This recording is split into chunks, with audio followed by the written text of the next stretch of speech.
by show of hands, who is a team leader, a boss, employer, has actually got to have staff report to them? So a few of you. Okay. By show of hands, who has virtual staff, suppliers that they have to deal with? Okay.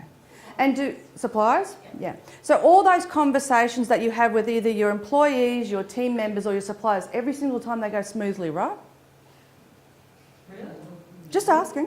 Just checking. Yeah, not always. Exactly. Look, just so you know a little bit about me and you know you're in safe hands, I have been a CEO of a youth organisation. In order to get into that position of CEO, I had some staff be incredibly encouraging. And when I say encouraging, they shoved me into that role. They said, Sally, you can do this, you know, you'll be awesome. You've already worked for the organisation forever. You know the program, you know the staff. You're going to be fantastic. You'll be, you'll know how to take this program to where it's got to be. So, of course, I'm walking around going, yeah, baby, I can do it. You know, they told me I could. So, of course, my ego just exploded as I applied for the position and, breezed through the interview and got the job.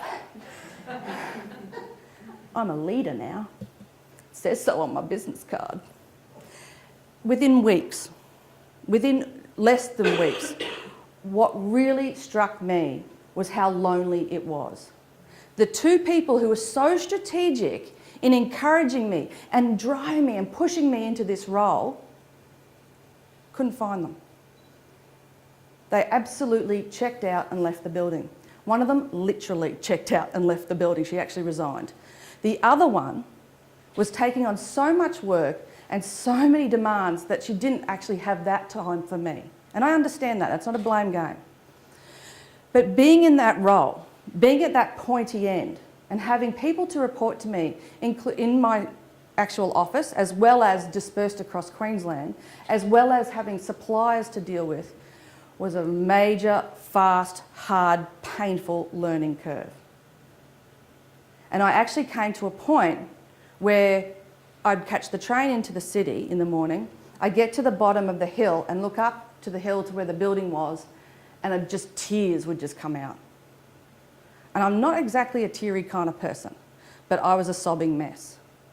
At night, when I got home, I medicated very nice red wine, because I just wanted to write the day off. Yeah. So my then boyfriend, we were together, and he thought, this is awesome. Yay, tears in the morning, coma in the evening, awesome. Not so much. I would get also to the point where in those mornings I would ring him and say, I don't want to go. I can't get myself to walk up that hill. And of course, he's at work. How can he help me? How hopeless a feeling must he have had with me dumping that on him?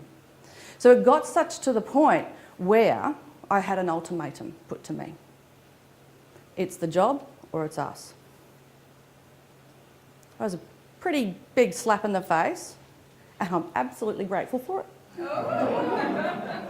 Yeah, he's a good guy. And I have to say that because his nieces are in the room. No, no, he is absolutely the poet to this warrior. And I'm so glad he did it, because it really drew a line in the sand. And it made me stop and think about the experience I was having as a CEO. And I can look back now and think how thankful I am for the team I had. Because there were days where I wasn't that great, but they were great, and they did their best with what we had. And what has come out of that experience, and in the years and my experiences since, is that I don't want any leader or any manager or any business owner to go through the experiences that I've went through. And that's why I now stand in front of groups. That's why I coach. That's why I wrote a book. That's why I created the management success cards. I created these things and not really realising at the time of creating and writing, but they turned out to be the resources I desperately needed back then. And so that's why I do this now.